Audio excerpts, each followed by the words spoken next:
welcome back to another lesson. Today's learning goal is I can graph quadratic functions on a coordinate plane and identify key features. Remember, a function is defined by for every x value there is only one and one y value. Okay, every x value there is only one y value.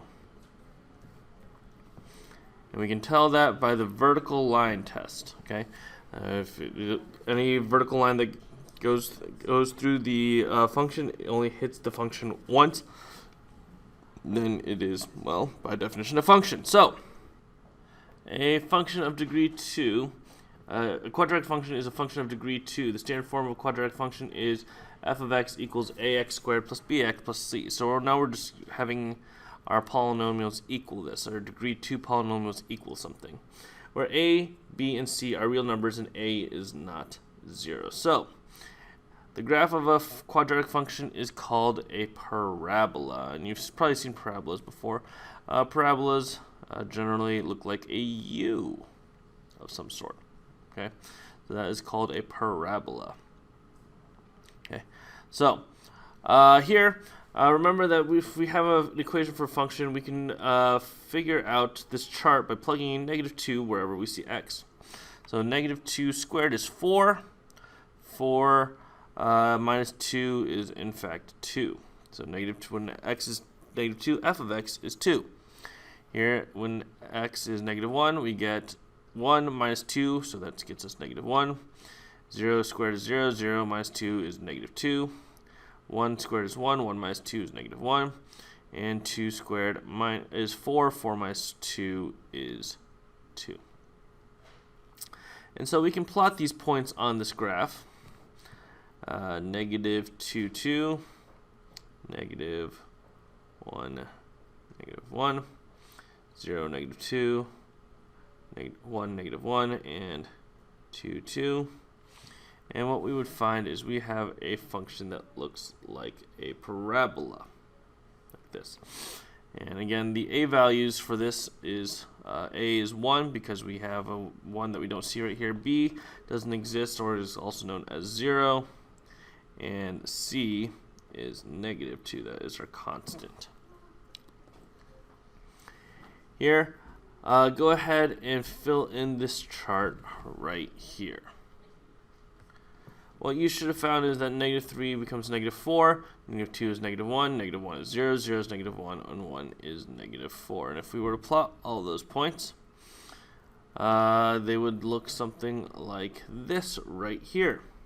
Okay. And this one is a downward parabola.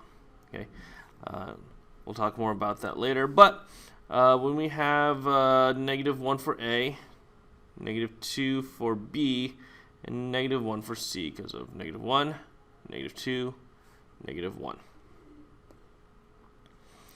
Graphs of functions can be described as increasing or decreasing, positive and negative. Okay, each of these features is expressed as an interval of x values.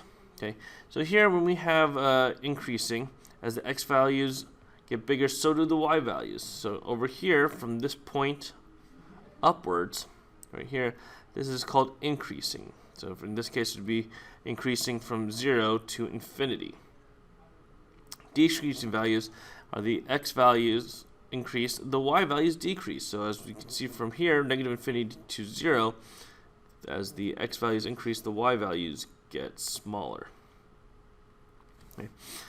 Positive values are the y values that are above the x-axis. Okay, so above the x-axis, y values are positive. So in this case right here, the x values from here to here are considered positive.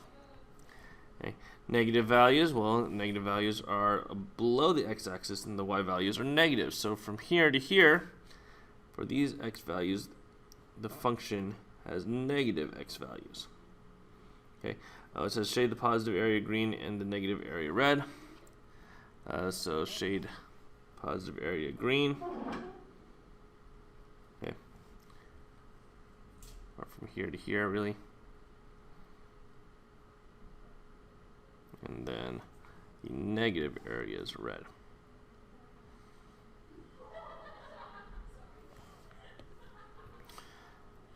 So here we have a function, negative f of x, or negative x squared minus 4x.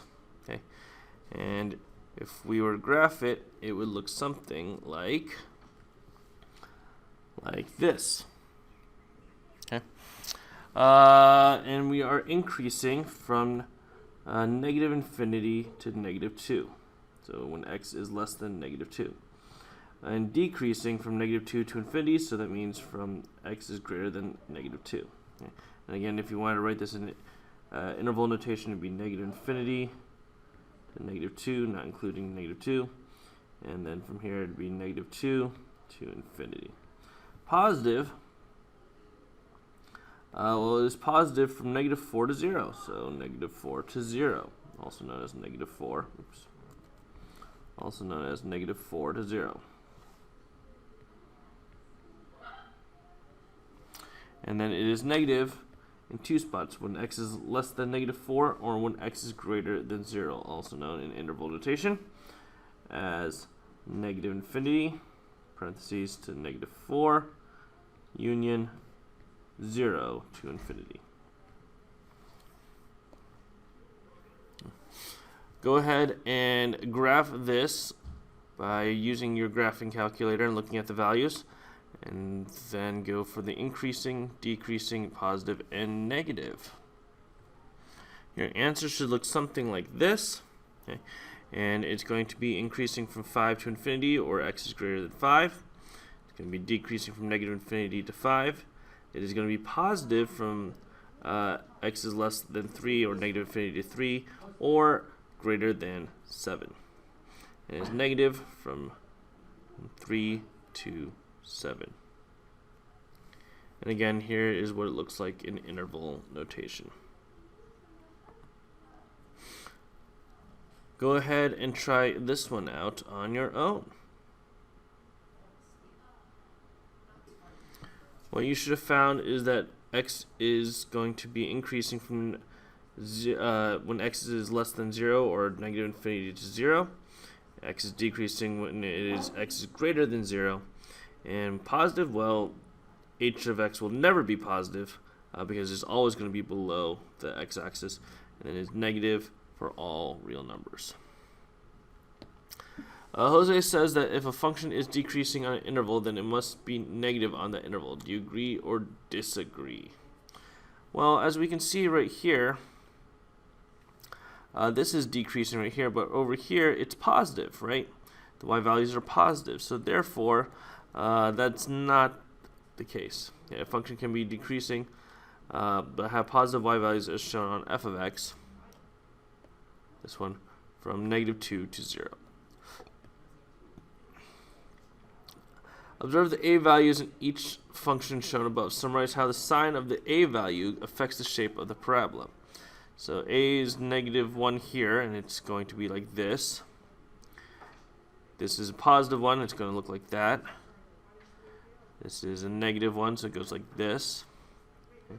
Negative 1, and it looked like this. And this one was positive 1, and it looked like that. So if you can see that the a values determine if the parabola is open upwards or downwards. The positive ones are open upwards, like this one right here. This is open up, like a mouth going upwards. Okay, while if the a value is negative, the parabola opens downward. Okay, so positive looks like this. These are the positive ones. The negative ones look like that.